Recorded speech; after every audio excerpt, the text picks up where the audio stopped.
Friends, मेरा नाम सलमान है और आप मेरा चैनल देख रहे हैं सॉलिड टेक। हमने लास्ट वीडियो में देखा था कि किस तरह से हम वीमवेयर के अंदर जो है वी मोशन को कॉन्फ़िगर करते हैं। इस वीडियो में हम थोड़े से एडवांस चीज़ों को कवर करते हैं। तो सबसे पहले हम देख लेते हैं वीमवेयर क्लस्टर कि वीमवेयर क्लस्टर क्या होता है। A cluster is a group of host. When an host is added to a cluster, the resources of the host become the part of the resources of the cluster. Cluster basically क्या होता है? Collection होता है बहुत सारे host का। For example आप अगर सपोज करें मेरे पास 3 होस्ट हैं, यानी 3 सर्वर हैं अलग अलग, और उनको मैं क्या करूं, एक क्लस्टर बना दूं और उस क्लस्टर में मैं उनका मेंबर बना दूं, सबको ऐड कर दूं। तो बेसिकली अब मेरा क्लस्टर के अंदर 3 होस्ट हो जाएंगे और जो क्लस्टर की जो फॉर एग्जाम्पल अगर मेरे पास 2 TB हार्ड ड्राइव और 2 GB रैम है, तो मेरे पास कंबाइनली जो हो जाएगी वो 6 TB हार्ड ड्राइव और 6 GB रैम हो जाएगी क्लस्टर के अंदर। क्लस्टर क्या करता है? A cluster manages the resources of all host. तो क्लस्टर के अंदर बेसिकली क्या करता है, जितनी भी हमारे होस्ट हैं उनकी जितनी रिसोर्सेज है वो सारे होस्ट को की जो रिसोर्सेज है उसको एक क्लस्टर मैनेज करता है।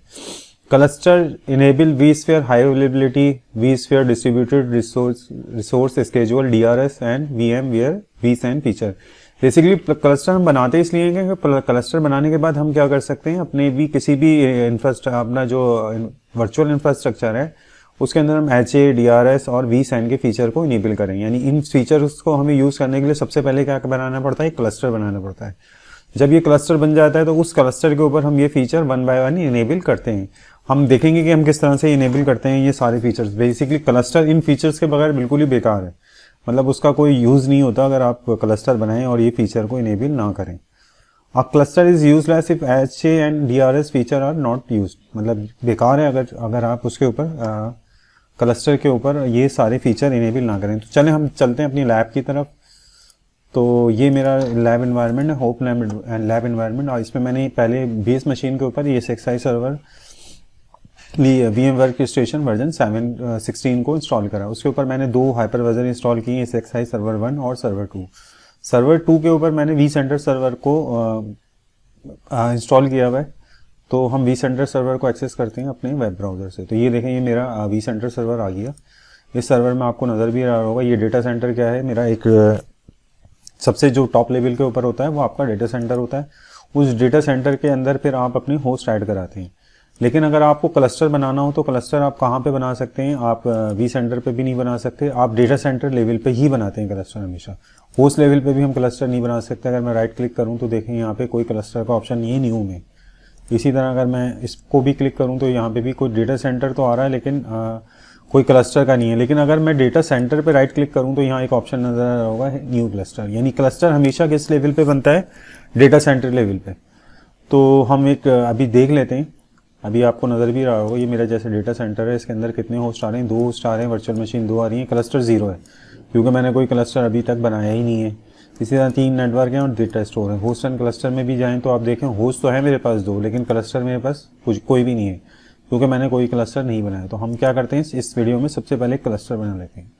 क्लस्टर बनाने के लिए आप सिंपल सबसे ईजी वे होता है, राइट क्लिक करें अपने डेटा सेंटर में और यहाँ पे एक ऑप्शन नज़र आ रहा होगा न्यू क्लस्टर। हम न्यू क्लस्टर को क्लिक कर लेते हैं और उसके बाद हम क्या करते हैं, इसको कोई नाम दे देते हैं। जैसे मैं यहाँ होम लैब क्लस्टर के नाम से बना लेता हूँ, होम लैब। ठीक है, ये मैंने अभी क्लस्टर बना लिया। अब आप देखें क्लस्टर जब हम बनाते हैं तो क्लस्टर बनाते वक्त भी हम कुछ फीचर इनेबल कर सकते हैं। जैसे ये आपको DRS नज़र आ रहा होगा, ये आपको HA नज़र आ रहा होगा और ये vSAN। अभी के लिए इस वीडियो के लिए मैं इनको किसी को भी ऑन नहीं करता। सिंपल मैं क्या करता हूँ, मैं इसको अभी क्रिएट कर लेता हूँ एज अ कंटेनर। तो हमने नेक्स्ट करा और इसको हमने फिनिश कर दिया। ये देखें मेरा होम लैब क्लस्टर आ गया है। अब इस क्लस्टर की हम सभी में देखते हैं तो आपको नज़र आ रहा होगा 0 प्रोसेसर और 0 माइग्रेशन, और इसमें कोई होस्ट भी ऐड नहीं है। तो देखें कोई होस्ट नहीं आ रहा, VM भी नहीं है। जब होस्ट नहीं है तो VM भी नहीं होंगी तो कुछ भी नहीं आ रहा। तो अब हम जो दूसरा काम करते हैं क्लस्टर बनाने के बाद वो ये करते हैं कि अपने जितने भी होस्ट हैं उनको क्लस्टर में ऐड करते हैं। उसका एक ईजी वे ये होता है कि आप अपने होस्ट को 1 बाय 1 ड्रैग एंड ड्रॉप करें। जैसे ये मेरा फर्स्ट होस्ट है, इसको मैं ड्रैग करता हूँ क्लस्टर पे, तो ये क्या होगा, अब आप देखें तो ये मेरे ऑटोमेटिक क्या हो गया, ये मेरा ऑटोमेटिक यहाँ मूव हो गया। ये आपको नीचे नज़र भी आ रहा होगा। इसी तरह मुझे अपने सेकंड होस्ट को भी मूव करना है तो मैं क्या करूँगा, मैं इसको यहाँ से ड्रैग करूँगा और फिर मैं यहाँ पे लाकर इसको ड्रॉप कर दूँगा। तो अब आप ये देखें, ये दोनों होस्ट मेरे जो हैं वो कहाँ किसका पार्ट बन गए, मेरे क्लस्टर का। हम समरी में जाके देखें तो टोटल प्रोसेसर 6 हो गए। और इसी तरह अगर आपको होस्ट नज़र आएंगे तो होस्ट भी आपको अब 2 नज़र आ रहे हैं क्लस्टर के अंदर, पहले कोई भी नहीं आ रहा था। इसी तरह अगर आप समरी में देखें तो अब ये बेसिकली क्या करता है, देखिए ये जो CPU है इसने इसको भी कंबाइन कर दिया, मेमोरी भी अब तकरीबन ये मेरी कंबाइन कर दी है और ये स्टोरेज भी कंबाइन कर दी है। यानी जो इंडिविजुअल थी उनसे मेरी अब स्टोरेज दोनों की अगर मैं मिलाऊंगा स्टोरेज तो फिर मेरी जो स्टोरेज होगी वो मेरी क्लस्टर का पार्ट बन चुकी है। तो इस तरह से अब ये दोनों तो मेरे क्लस्टर के पार्ट हो गए। यानी अब हमारा जो है हमने क्लस्टर बना लिया, उस क्लस्टर के अंदर अपने होस्ट अपने मूव करा दिए। लेकिन अभी भी जो अगर आप देखें तो ये जो क्लस्टर्स हैं ये अभी भी बिल्कुल फंक्शनल नहीं कर रहे क्योंकि हमने इसमें भी कोई फीचर इनेबल नहीं करा। तो फीचर्स इनेबल करने के लिए हम चले जाते हैं अपनी स्लाइड्स पे, हम देखते हैं।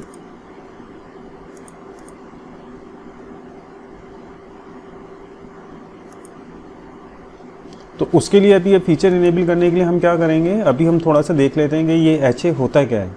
तो vSphere हाई अवेलेबिलिटी होती क्या है। vSphere HA cluster allow ESX high host to work together as a group and provide the performance assurance and higher level of availability for the virtual machines. Basically HA करने के बाद होता ये है कि आपके जितने भी मेंबर जितने भी होस्ट HA का पार्ट बनते हैं, अगर उसमें से कोई होस्ट फेल हो जाता है तो होता क्या है कि वो वर्चुअल मशीन ऑटोमेटिकली किसी और होस्ट से रन हो जाती है। बेसिकली वो माइग्रेट नहीं होती बल्कि वो रन होती है। High availability provide uniform cost effective fail over production against hardware operating system outage and within your organization IT environment. यानी हाई अवेलेबिलिटी से क्या होता है कि हमारे पास जो है वो एक cost effective fail over plan बन जाता है। जैसे फॉर एग्जांपल आप कोई आपके डेटा सेंटर में आया और वो क्लीन करते हुए उसने पुल आउट करा आपका पावर केबल सर्वर में से, तो इस केस के अंदर ये होता है कि वो सर्वर तो बंद हो जाएगा लेकिन उसके अंदर जितनी भी VMs होती हैं वो ऑटोमेटिकली रन हो जाती हैं किसी और दूसरे होस्ट के ऊपर से। तो basically high availability allow you to, हम हाई अवेलेबिलिटी क्यों यूज़ करते हैं, monitor VM vSphere host and virtual machine to detect hardware and guest operating system failure. मतलब हाई अवेलेबिलिटी जब हम इनेबल कर देते हैं तो वो ऑटोमेटिकली खुद ही मॉनिटर करता है अपनी पूरे इंफ्रास्ट्रक्चर को कि कहीं होस्ट या कोई वर्चुअल मशीन फेल तो नहीं हो रही। इन केस अगर कोई वर्चुअल मशीन या होस्ट फेल हो जाता है तो वो क्या करता है, restart the virtual machine on another vSphere host in cluster without manual intervention when a server outage is detected. यानी अगर कोई उसको एरर मिलता है तो ऑटोमेटिक वर्चुअल मशीन को क्या करता है, किसी और सर्वर पे से रीस्टार्ट कर देता है। उसके बाद थर्ड पॉइंट है इसका, reduce application downtime by automatically restarting the virtual machine upon detection of operating system failure. जैसे ही उसको कोई ऑपरेटिंग सिस्टम फेलियर मिलेगा और क्लस्टर हमारा इनेबल है और जो IHA उसका फीचर हमने इनेबल किया है तो वो ऑटोमेटिक हमारी ऑपरेटिंग सिस्टम को रीस्टार्ट कर देगा।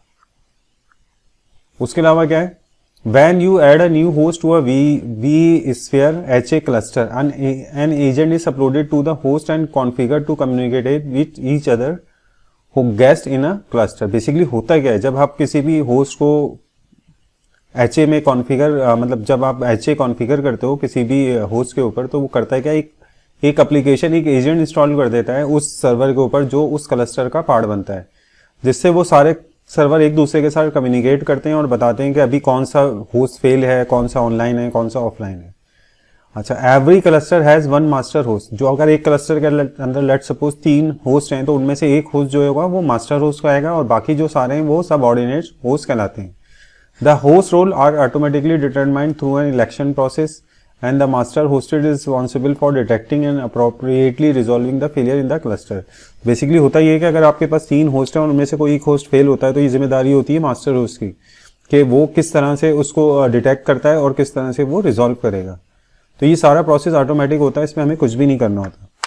तो फॉर एग्जाम्पल अगर मुझे करनी है कोई माइग्रेशन करनी है VM की विद HA, यानी अब मैं चाह रहा हूँ कि मैं आपको अपना सर्वर मेंटेनेंस मोड में डालूंगा तो ऑटोमेटिक उसकी सारी मशीनें जो हैं वो कहाँ पे मूव हो जाएंगी, किसी दूसरे होस्ट के ऊपर, क्योंकि मैंने HA को इनेबल किया हुआ है।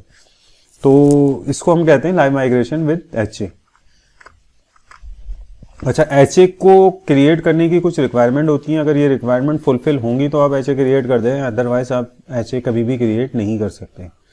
सबसे पहली रिक्वायरमेंट ये होती है, all ESXi host must be same version and same page level. इसका मतलब ये होगा कि लेट सपोज मेरे पास ESXi वर्जन 7 है तो सारे जितने भी होस्ट हैं उनके ऊपर वर्जन 7 होना चाहिए। अगर वो वर्जन 7 अपडेट 2 है तो जितने भी सारे और होस्ट हैं, लेट्स सपोज हमारे पास 3 होस्ट हैं, तो वो सारे वर्जन 7 अपडेट 3 तीनों पे इंस्टॉल होनी चाहिए, अदरवाइज वो HA का पार्ट नहीं बन पाएंगे। All host must have license for vSphere HA। बिल्कुल ऑब्वियस सी बात है कि आपके पास जो होस्ट आप ऐड कर रहे हैं उसके पास लाइसेंस भी होना चाहिए कि वो एज अ HA में पार्टिसिपेट कर सकता है या नहीं कर सकता। तो ये लाइसेंसिंग से रिलेटेड पॉइंट है आपके पास। उसके बाद होता है a minimum of 2 ESXi servers in a cluster is required, कि आपके पास कम से कम जो है वो 2 सर्वर तो होने चाहिए HA को क्रिएट करने के लिए, क्योंकि एक सर्वर का मतलब तो ये है कि वो अगर फेल हो गया तो सब कुछ फेल हो जाएगा। और उसके अलावा एक और रिक्वायरमेंट होती है, each host must have a vMotion NIC configured. तो ये हमने वैसे भी vMotion की वीडियो में किया था कि हमने उसके ऊपर जो था हर क्लाइंट के ऊपर, हर होस्ट के ऊपर हमने क्या कहा था, एक vMotion नेटवर्क को कॉन्फ़िगर किया हुआ था। उसके अलावा एक कुछ और रिक्वायरमेंट होती है, there must be at least 2 shared HA data heartbeat data store attach to each host. उसके अलावा जो सबसे इंपॉर्टेंट चीज़ है जिसके बगैर HA नहीं बनता वो ये होता है कि आपके पास डेटा स्टोर होने चाहिए 2, और उसके साथ वो किस तरह के होने चाहिए कि उनको आप अपने जितने भी आपके VMs हैं उनके साथ वो अटैच हों, यानी आपके होस्ट के साथ वो अटैच होने चाहिए। All VMs must be on the shared storage. अभी तक जितनी भी मैंने वीडियोस बनाई हैं उनमें जितनी भी हमारी VMs बनी है, वर्चुअल मशीन बनी है, वो सारी लोकल डेटा स्टोर में थी, लेकिन जब हम HA कॉन्फ़िगर करते हैं तो हमें वो सारी मूव करनी पड़ती हैं किसी शेयर्ड डेटा स्टोर पे, जो कि उस होस्ट का पार्ट नहीं होता, मतलब वो शेयर्ड होता है, कहीं भी हो सकता है नेटवर्क के ऊपर। All VMs must have on shared storage. All host must have access to shared data store. उसके बाद हम क्या करते हैं, कोई शेयर डेटा स्टोर बनाते हैं जो कि NFS भी हो सकता है और NAS भी हो सकता है। NFS जो होता है वो क्या होता है, नेटवर्क फाइल स्टोरेज भी या फाइल सिस्टम भी होता है।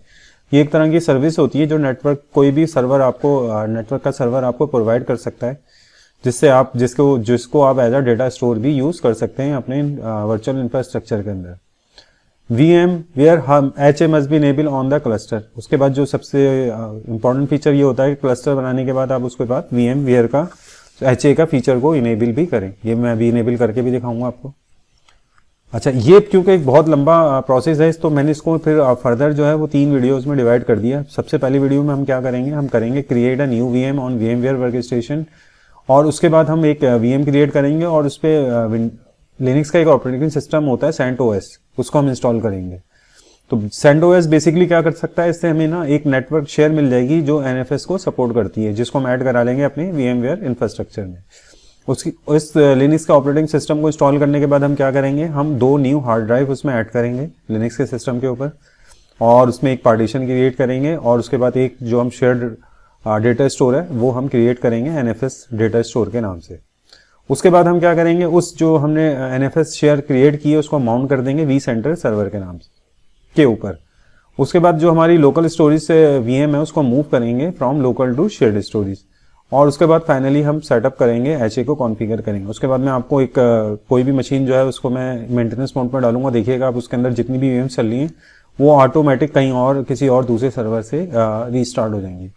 तो ये काफ़ी डिटेल्ड मतलब प्रोसेस होता है इसके अंदर। मतलब अगर आपके पास कोई SAN है आपके एनवायरनमेंट में, जैसे मेरे पास तो SAN है, तो मुझे ये इन चीज में से किसी भी चीज़ की ज़रूरत नहीं है।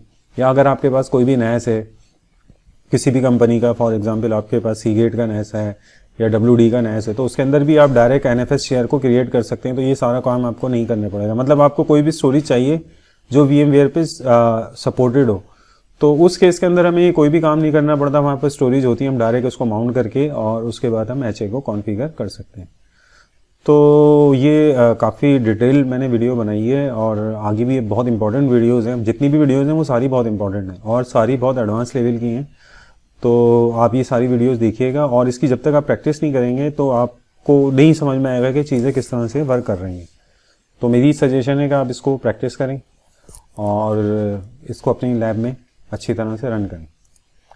थैंक यू वेरी मच, आपने इतना टाइम दिया, और फिर हम मिलते हैं किसी और वीडियो में।